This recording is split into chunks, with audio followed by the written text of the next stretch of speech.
Imaginons une seconde qu'une œuvre de fiction puisse littéralement lire l'avenir. Et je ne parle pas d'un essai géopolitique top secret, non, non, je parle d'une bande dessinée publiée en 1946 au lendemain de la Seconde Guerre mondiale. Cette œuvre, c'est Le Secret de l'Espadon, le tout premier album mythique des aventures de Blake et Mortier, signé Edgar P. Jacobs. Et croyez-le ou non, cette histoire dessine avec une précision absolument terrifiante les contours des conflits et des technologies de notre 21e siècle.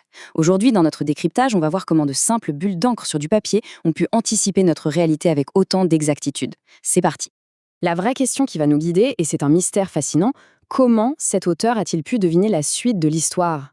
Dès les premières pages parues dans le journal Tintin, on y retrouve des concepts comme la guerre des drones, les montres connectées, la stratégie de dissuasion nucléaire et même le rôle central du détroit d'Ormuz. Des choses qui, à l'époque, existaient à peine dans les laboratoires les plus secrets ou les chancelleries diplomatiques, mais qui font aujourd'hui la une de tous nos journaux. C'est quand même incroyable. Pour bien capter la puissance de cette œuvre, il faut se remettre dans l'ambiance de 1946. Jacobs écrit cette phrase d'une noirceur glaçante. Paris, la ville-lumière, gît sur le sol brûlé.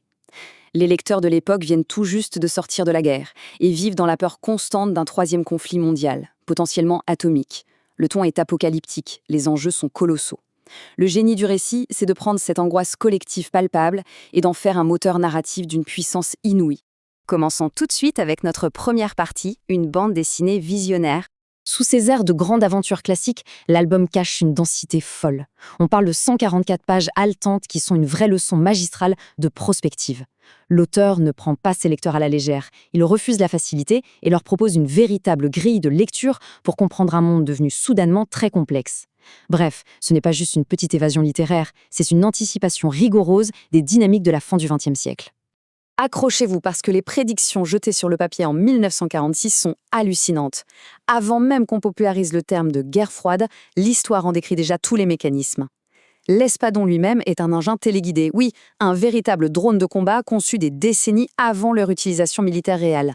On y voit des personnages communiquer avec des montres connectées. L'arme atomique n'est plus vue comme un simple explosif, mais comme un instrument de dissuasion. Et pour couronner le tout, le point névralgique de la résistance est placé dans le détroit d'Ormuz. Un choix géopolitique d'une lucidité époustouflante. Ce qui nous amène à notre deuxième partie, l'artiste derrière le rideau. Qui était vraiment Edgar P. Jacobs ? Eh bien, son parcours est, pour le moins, atypique. Dans les années 20, il était chanteur d'opéra, un baryton pour être précis. De cette époque sur les planches, il garde un sens aigu de la mise en scène dramatique, de la théâtralité et des décors grandioses. Plus tard, il devient illustrateur pour des catalogues de grands magasins. Là, on lui demande un hyper-réalisme total pour séduire le client. Il fallait dessiner à la perfection le moindre pli d'un pantalon. Ensuite, pendant l'occupation, il reprend au pied levé la BD américaine Flash Gordon, ce qu'il forme à la science-fiction, avant de devenir carrément l'assistant du célèbre Hergé. C'est l'accumulation de toutes ces expériences complètement différentes qui forge la rigueur absolue de Blake et Mortimer. D'ailleurs, le contraste avec Hergé, le créateur de Tintin, est radical. Hergé, c'est la fameuse ligne claire, le gag visuel, l'immédiateté de lecture. Jacobs, lui, cherche la crédibilité absolue.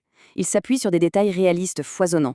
Il travaille ses ombres et ses lumières, très influencé par la technique du fusain et l'esthétique du cinéma expressionniste. Il savait que pour nous faire avaler des concepts de science-fiction, il devait absolument ancrer ses dessins dans un quotidien matériel minutieusement authentique. Passons maintenant à notre troisième point, la géopolitique et la guerre froide. L'une des idées les plus audacieuses de Jacobs, c'est sa représentation du totalitarisme. Avant même que les sciences politiques ne popularisent de concepts dans les années 50, lui, il a l'intuition de fusionner visuellement les pires menaces de son époque. Son antagoniste, l'Empire jaune, c'est une dictature géante où les soldats portent simultanément la chapka soviétique, des détails de l'uniforme nazi, le tout avec la structure impériale japonaise.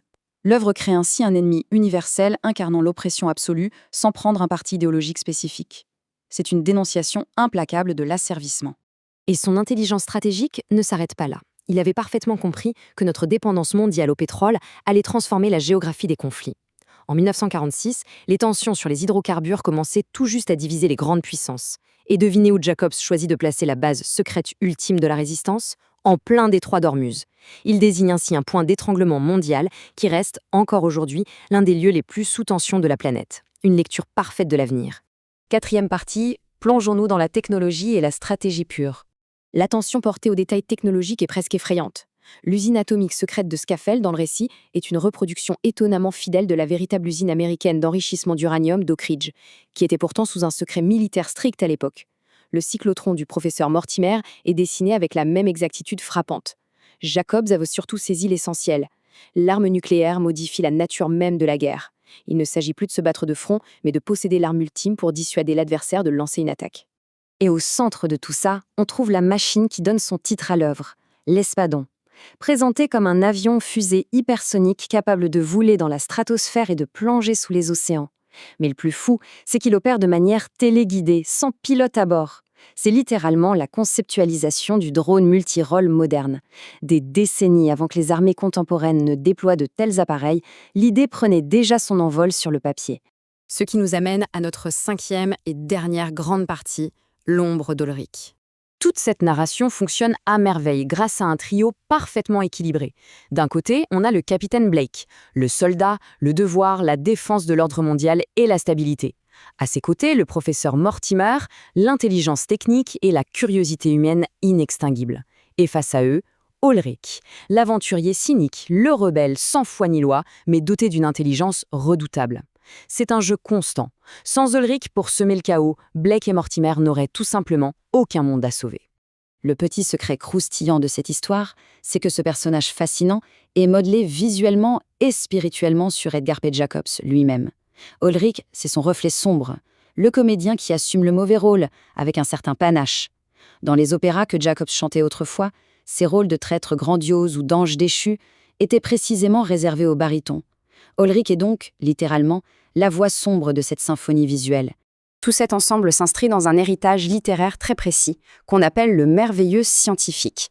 Le principe est exigeant. On part d'une réalité scientifique rigoureusement documentée pour ensuite extrapoler de manière spectaculaire. C'est en respectant scrupuleusement les lois de la physique et les tensions réelles du monde que ces prédictions un peu folles deviennent une anticipation troublante de justesse. C'est cette méthode de travail obsessionnelle qui a donné à l'œuvre son pouvoir prophétique. Alors, pour clore cette analyse, une question s'impose presque d'elle-même. Quand on observe la complexité géopolitique d'aujourd'hui, les stratégies de dissuasion, les drones qui quadrillent le ciel et les crises permanentes dans le détroit d'Ormuz, il y a de quoi être stupéfait.